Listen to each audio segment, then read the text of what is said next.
ஃபாத்திஹா மற்றும் கூட்டுத்துவா ஓதப்படும் திருமணத்தில் தீமை நடக்கும் நேரத்தில் மட்டும் வெளியே சென்று விட்டு சிறிது நேரம் கழித்து வந்து அந்த திருமணத்தில் விருந்தில் கலந்து கொள்ளலாமா? சில மாதங்களுக்கு முன்பு அதே திருமண சபையில் சடங்குகள் அல்லாத வேறு நிகழ்வுகள் நடந்தால் அதற்கு செல்லலாம் என்று கூறியிருந்தீர்கள். அந்த அடிப்படையில் ஃபாத்திஹா கூட்டுத்துவா ஓதி பிதத் செய்தவர்கள் அந்த செயலை முடித்துவிட்டு விருந்தளித்தல் என்ற வேறு அனுமதிக்கப்பட்ட செயலில் தானே உள்ளனர். எந்த பிதத்தும் நடக்காத திருமண விருந்தை புறக்கணிப்பது குற்றமாகாதா அப்படின்னு சொல்லி ஷரீனாங்கிறவங்க கேட்குறாங்க. அதாவது நம்ம ஏற்கனவே சொல்லியிருந்தோம், முஸ்லீம் அல்லாத ஒரு ஆள் கல்யாணத்தை கூப்பிடுறார். அவர் பக்கத்து வீட்டுக்காரராக இருப்பார், தெரிஞ்சவராக இருப்பார், தொழில் பார்ட்னராக இருப்பார். ஒரு நல்லுறவை பேண வேண்டிய தேவை இருக்கும். அவர் கூப்பிடுவோம் போடான்னு நினச்சிவாங்க, மத வரி பிடிச்சவங்க அப்படிங்கிற மாதிரி நினைக்குவாங்க.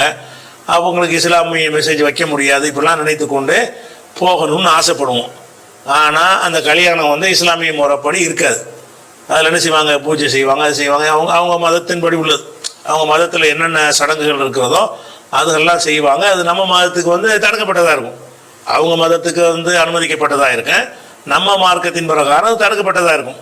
அப்போ அவர் நட்பை நாடி நம்ம போய் அந்த பூஜை புனஸ்காரம் அந்த என்னென்ன நடக்குமோ, மந்திரங்கள் போடுவது, தாலி கட்டுவது, என்னென்னமோ காரியங்கள் சடங்குகள் இருக்கும்ல, அதெல்லாம் போய் நம்ம நின்றோம்னு சொன்னால் அது குற்றமாகும்.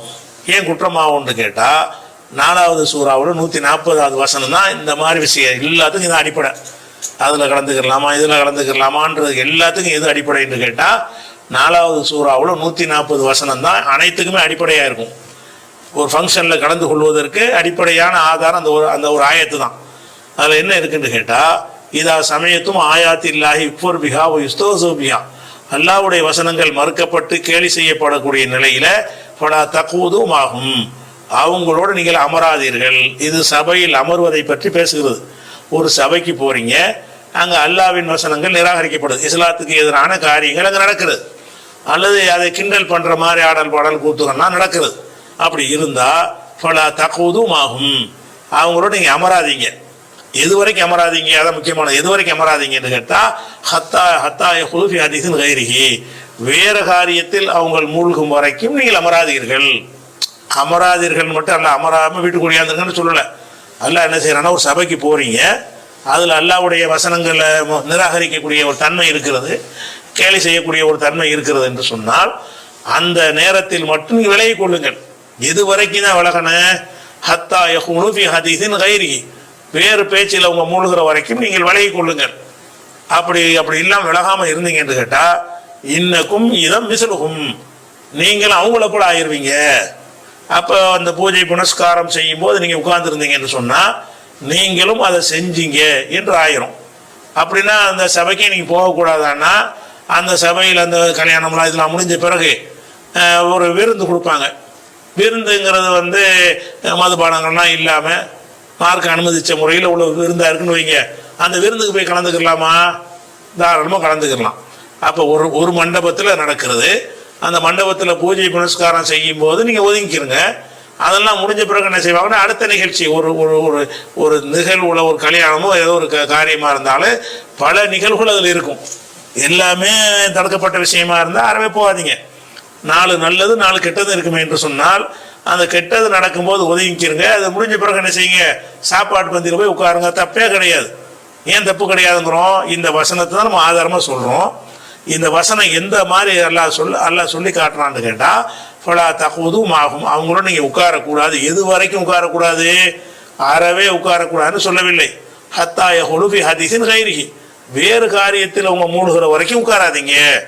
வேறு காரியத்தில் மூழ்கிட்டாங்கன்னா, அதாவது மார்க்கத்துக்கு முரண் இல்லாத அடுத்த அஜெண்டாவை எடுத்து விட்டார்கள் என்று சொன்னால் நீங்கள் போய் தாராளமாக உட்காரலாம். இந்த வசனத்துக்கு இந்த தடைக்கு பயந்து தானே போகக்கூடாதுங்கிறோம். இல்லாட்டி அவங்கள சேர்ந்த ஆள் ஆயிடுவீங்கன்னு.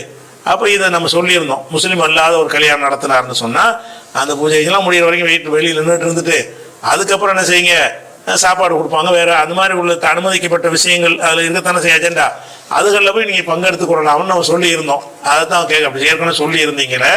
அதே மாதிரி வந்து இங்கே ஒரு கல்யாணம் நடக்கிறது, முஸ்லீம் வீட்டு கல்யாணம் நடக்கிறது, அதில் நிறைய பிதாத்து அதெல்லாம் செய்கிறாங்க. அப்போ அந்த சபையிலேருந்து ஒதுங்கி இருந்து விட்டு அதுக்கப்புறம் விருந்து கொடுக்குறாங்க, அதில் போய் கலந்து கொள்ளலாமா? அது தப்பான்னு கேட்குறாரு. தப்பு இல்லை தான். முஸ்லீம் அல்லாதவருக்கு எடுத்த ஒரு நிலைப்பாடை முஸ்லீமுக்கு அத்தனை எடுக்கணும். எதை வச்சு தப்புங்கிறோம்? அல்லாஹ் வந்து ஒரு சபையில் வந்து சபையவே அறவே புறக்கணிங்கள்னு அல்லாஹ் சொல்லவே இல்லையே. அந்த சபையில் அந்த காரியம் நடந்தா புறக்கணிங்க, வேற காரியத்தில் மூழ்கும் வரை.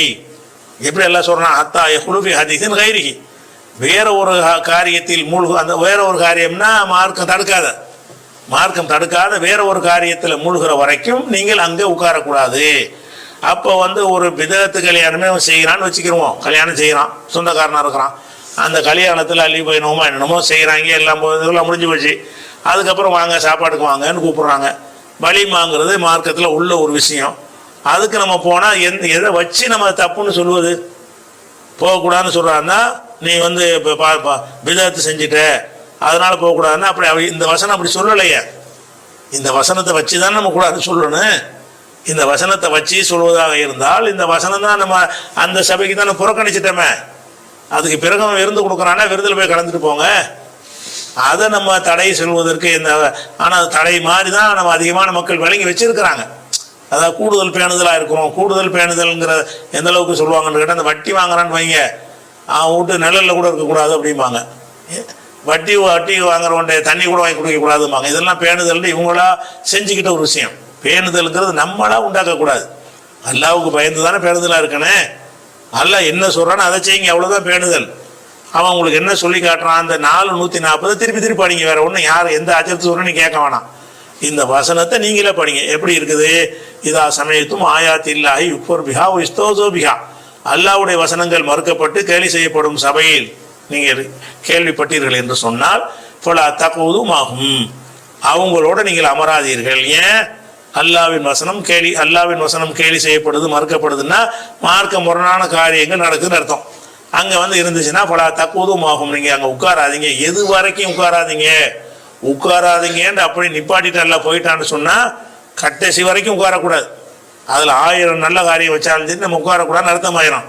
அல்லாஹ் உட்காராதீங்கன்னு சொல்வதற்கு என்ன கண்டிஷன் போடுறான்னு, கெடு வைக்கிறான்னு கேட்டால், ஒரு ஷர்த்து வைக்கிறான் என்று கேட்டால், ஹத்தா யஹ்லுஃபு ஃபி ஹதீஸின் கைரிஹி, வேறு காரியத்தில் மூழ்கிற வரைக்கும். வேறு காரியத்தில் அவங்க மூழ்கிட்டாங்கன்னா உட்காரலாம்னு தான் அர்த்தம். அந்த வேறு காரியம் வந்து விருந்தில் போய் ஒரு பிதத்தாக நடக்கிற ஒரு காஃபீர் வீட்டு கல்யாணமாக இருந்தால் கூட விருந்தில் போய் கலந்துக்கலாமே. அந்த விருந்தில் மதுபானம் போக்குவரத்து அதெல்லாம் இல்லாமல் இருக்குமே ஆனால், மார்க்கம் தடுக்கப்பட்டது இல்லாமல் இருக்குமே ஆனால், அல்லது ஆடல் பாடலில் போட்டு விட்டுட்டு சாப்பாடு கொடுக்குறாங்களா, அது கடைசி வரைக்கும் அது புறக்கணிக்க வேண்டிய சபையாக போயிடும். அப்படி இல்லாமல் அது தனி இது தனி செப்பரேட்டாக தான் பல காரியங்கள் நடக்கும். ஒவ்வொரு காரியமும் செய்யும். ஒரு காரியம் பிதத்து உள்ளதாக இருக்கும், இன்னொரு காரியம் பிதத்து இல்லாத விஷயங்களாக இருக்குது.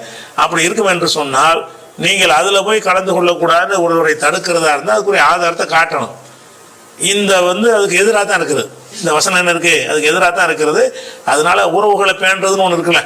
அது கல்யாணத்துக்கு போகட்டால் என்ன செய்யணும், பின்னாடி போய் நம்ம அண்ணன் வீட்டு கல்யாணம், அது கல்யாணத்துக்கு போக முடியாது.